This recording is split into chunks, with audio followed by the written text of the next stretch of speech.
Bem-vindos ao canal Razon, eu sou o Maison e hoje vamos falar sobre brasileiros que sofreram uma goleada histórica na competição Libertadores. Começando pelo Flamengo. Em 2020, o atual campeão da Libertadores acabou sofrendo uma das maiores humilhações da sua história nessa competição.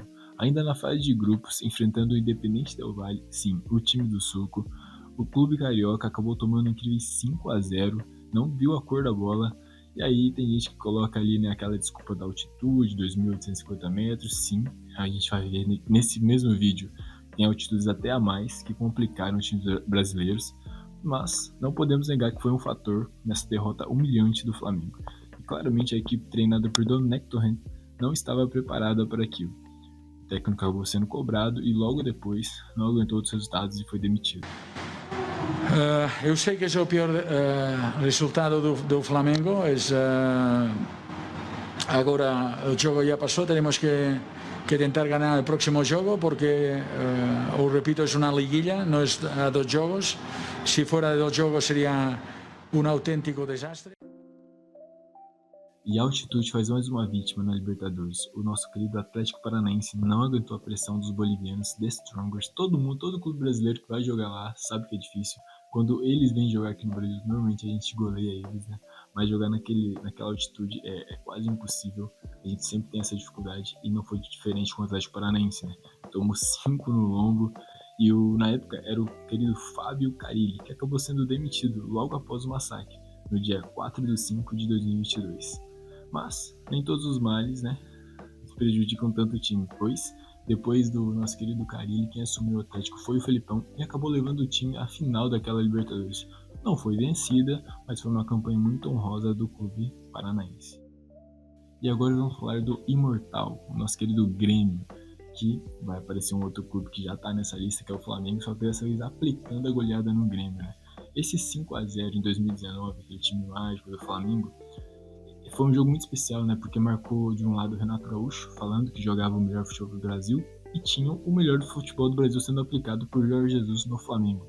Então, assim, é um confronto que teve vários memes, né? Teve tanta fala do Renato Gaúcho quanto o clássico 5 do Jorge Jesus.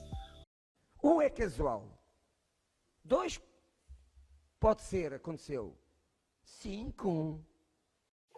E após essa derrota humilhante na Libertadores, a gente pode colocar como um ponto de declínio do Grêmio, né? Que depois disso, depois de algumas temporadas, acabou sendo rebaixado, voltou.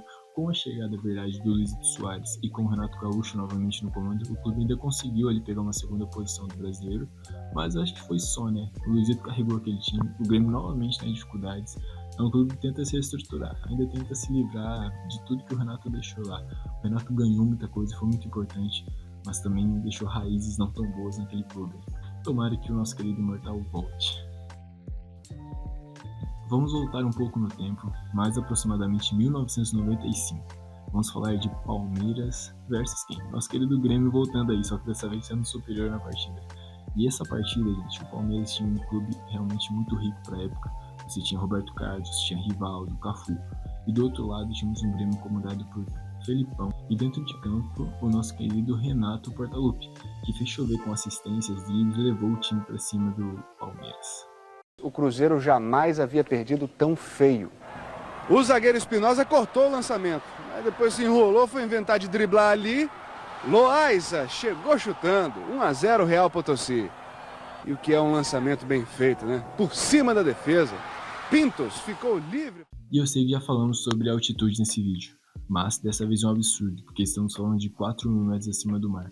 O Cruzeiro de Edilson Batista, um time ofensivo para a época, jogava com linhas altas, foi enfrentar o fraquíssimo Real Potosí da Bolívia, mas foi surpreendido lá, realmente não se adaptou, e a gente não tem nem como julgar, né, porque 4.000 metros é sacanagem com os jogadores, e o Cruzeiro acabou tomando incríveis 5-1 para o Real Potosí.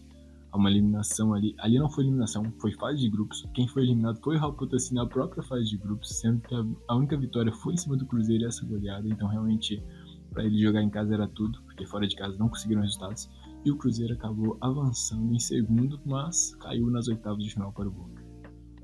Bom, e isso é um vídeo curto e rápido sobre algumas goleadas históricas dos brasileiros sofridos na Libertadores. Se vocês quiserem parte 2, comentem aí. A gente traz, fechou? Tamo junto, não se esqueçam de se inscrever, deixar o like, até mais.